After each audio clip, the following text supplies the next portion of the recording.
शिवसैनिकांच्या फोडाफोडीनंतर भाजप कार्यकर्त्यांची शिवसैनिकांसोबत हाणामारी। एकनाथ शिंदेंच्या बालेकिल्ल्यात शाखा प्रमुखाला भाजप नेत्याची मारहाण। शिवसैनिकांना झालेल्या मारहाणीचे राज्यभर पडसाद। मुंबईत अबकी बार 100 पार। मुंबईत 150 जागा जिंकण्याचा मुंबई भाजप अध्यक्षांचा दावा। भाजपच्या घोषणेमुळे शिवसेना सावध। मुंबई महापालिकेसाठी उद्धव ठाकरे काँग्रेसला सोबत घेण्यास आग्रही। मनसेची साथ सोडल्यास आघाडी शक्य। मनसेची उद्धव ठाकरेंना ऑफर। मुंबईत 12.25 लाख मतदार वाढीवर विरोधकांना संशय। मतदार याद्या सदोष असल्याचा आदित्य ठाकरेंचा आरोप।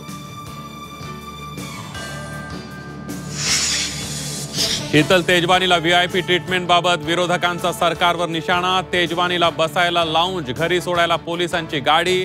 सरकारमुळेच व्हीआयपी ट्रीटमेंट मिळत असल्याचा विरोधकांचा आरोप।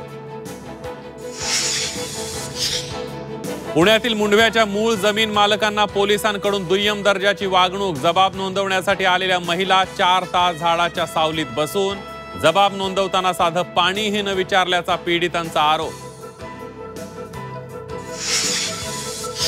आणि लाडकी बहीण योजनेचा गैरफायदा घेणाऱ्या सरकारी कर्मचाऱ्यांवर कारवाईचा बडगा। प्रत्येक जमा हप्त्याची होणार वसुली।